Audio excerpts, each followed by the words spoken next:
একটা কৈফিয়ত না দিয়ে পারছি না। মাননীয় প্রধানমন্ত্রীর পরিবারকে জড়িয়ে যারা অশ্লীল আচরণ করেছে, উনি এখনো বিচার চান নাই, আমি তার পক্ষে তাদের বিচার চাই।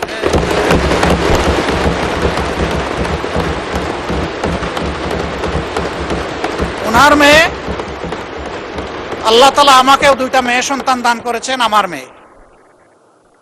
ওনার মেয়ের সম্মান মানে আমার মেয়েরও সম্মান, মানে আমাদের মেয়েরও সম্মান।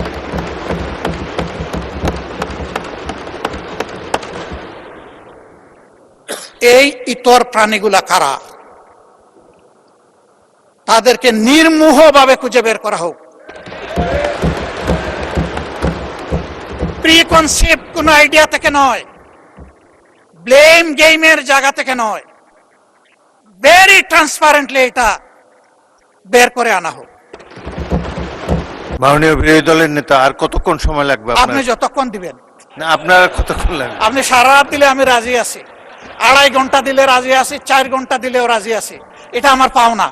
আপনি বলবেন সবাই পাইছে আধা ঘন্টা 20 মিনিট, আপনি একটা যৌক্তিক সময় নিন। আমি একটা যুক্তি দিয়ে যৌক্তিক সময় নিচ্ছি। যখন কার্য উপদেষ্টা কমিটির বৈঠকে 42 ঘন্টা সময় নির্ধারণ করা হয়েছিল এটার জন্য, তখন আমি বলেছিলাম যে এটা 50 ঘন্টা করেন। এইটা নিয়ে আমাকে 2 বার খোঁটা দিয়েছেন আমার সম্মানিত একজন সংসদ সদস্য এবং তার সূত্র ধরে আরো কয়েকজন। খোঁটাটাই যখন খাইলাম মাননীয় স্পিকার, তখন পুরা সময়টা কি আমার পাওনা নয়? কথা চান, সেই দিক থেকে আপনি বিবেচনা করেছেন, আপনাকে ধন্যবাদ মাননীয় স্পিকার। তা আমি এত চাইবো না, 4 ঘন্টাও চাইবো না, কমপক্ষে 2.5 ঘন্টাও চাইবো না। আমি শেষ করে দিচ্ছি, আমি সেই দিকে আগাচ্ছি। আমার বক্তব্যে যদি কোনো ধৈর্যচ্যুতি ঘটে আমি মাপ চেয়ে নিচ্ছি। মাননীয় স্পিকার, এই বাংলাদেশটাকে আমরা সবাই বলি যে আসেন ঐক্যবদ্ধভাবে এগিয়েছে। তো ঐক্যবদ্ধভাবে এগিয়ে যেতে হলে আসলে মানসিকতায় আমাদের সবার পরিবর্তন আনতে হবে। পরিবর্তন বক্তব্যে নয়, পরিবর্তন আনতে হবে মানসিকতা। সেটা কি? সেটা আর কিছু নয়, let us agree to disagree. আমার অপিনিয়ন আমি দেব, আপনার অপিনিয়ন আপনি দেবেন, আমারটা আপনি শ্রদ্ধা ভরে শুনবেন, আপনারটা আমি শ্রদ্ধা ভরে শুনব। এরপরে যা যৌক্তিক তা নিয়ে আমরা সামনে এগিয়ে যাব। আমরা যদি এতই ক্ষিপ্তা বিরোধী দল হতাম, তাহলে মাননীয় প্রধানমন্ত্রীর এই প্রস্তাবে আমরা সাড়া দিতাম না। আমরা তো বিরোধী দলকে ভালোবাসি না, আমরা তো এখানে বিরোধী দলকে প্রতিনিধিত্ব করতে আসি নাই। আমরা এখানে এসেছি 20 কোটি মানুষের জন্য কথা বলতে। আমরা প্রথম দিনই বলেছি সকল ভালো কাজের সহযোগিতা, আর যখনই ভুল দেখব তখনই আমরা কিন্তু প্রতিবাদ করব, আমরা চুপ করে বসে থাকবো না। মাঝে মাঝে এখান থেকে আমাদেরকে বলা হয় এইভাবে চলবেন, ওইভাবে চলবেন, না চললে এই হবে। আসলে কি হবে সেটা দেখতে দেখতেই তো বাংলাদেশিরা আজকে এই জায়গায় এসে দাঁড়িয়েছে। এটা মজলুমের মিলন মেলা, আমরা সবাই দেখে দেখে এখানে এসেছি। আর কপালে যদি ওই দেখা থাকে আরেকবার দেখবো, অসুবিধা কি? জনগণের জন্য কাজ করতে গিয়ে একবার কেন 100বার দেখবো, তাতে অসুবিধা কি? এতেও কোনো অসুবিধা নাই। হ্যাঁ, আমি সর্বশেষ উদাহরণ দেব, যখন কেউ ক্ষমতায় থাকে তখন ওই রকমই কথাবার্তা সুন্দর করে বলে, গলার আওয়াজ বেড়ে যায়, চেহারার ভাব মূর্তি অন্যরকম হয়ে যায়। চাবুক পিঠে দিতে পারবেন, কিন্তু চাবুক আপনি হৃদয়ের উপরে দিতে পারবেন না। কাজেই আমাদের ভাষা যদি হয় পরস্পরকে শ্রদ্ধা করে, পরস্পরকে মেনে নিয়ে সম্মান করে, ইনশাআল্লাহ নতুন বাংলাদেশ দেখবে। এখানে মাঝে মধ্যে আমি ধারণা করি যে কিছু শিক্ষা প্রতিষ্ঠানের শিক্ষার্থীরা এসে এখানে বসেন, তারা অবজার্ভ করেন। উই ডু স্যালিউট এই উদ্যোগ নেওয়ার জন্য।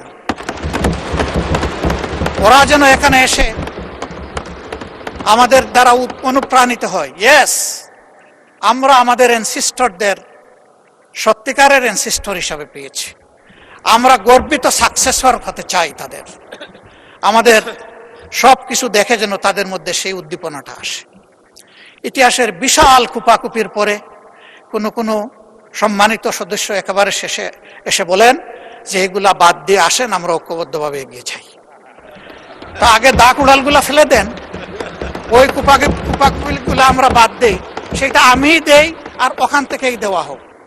ওগুলা ফেলে দিয়ে যখন ঐক্যের ডাক দেওয়া হবে, সেই ডাকটা তখন হবে কার্যকর ডাক। মাননীয় স্পিকার, আমি বুঝতে পারছি আমার সময় সংকেত বেজে উঠেছে, আমি আর বেশি সময় নেব না। আমি 1 মিনিট কথা বলে বিদায় নিচ্ছি। কি ভাই এটা? জি জি, না সেটা তো ভিন্ন ব্যাপার, আমার বক্তব্য আমি শেষ করছি। আমি শুধু এতটুকু বলবো যে ভাই, অতীতকে স্মরণ রাখা ভালো, ইতিহাস শিক্ষা ভালো, কিন্তু ইতিহাসকে নিয়ে পড়ে থাকলে আমরা নিজেরা ইতিহাস তৈরি করতে পারবো না। ইতিহাসকে ইতিহাসের জায়গায় রেখে আসুন আমরা এগিয়ে যাই। আমার কথায় কেউ যদি কষ্ট পেয়ে থাকেন, ক্ষমা চাই। ভালো যদি কিছু বলে থাকি, আল্লাহ আগে আমাকে আমল করার তৌফিক দিন এবং আমাদের সবাইকে এটা মানার তৌফিক দান।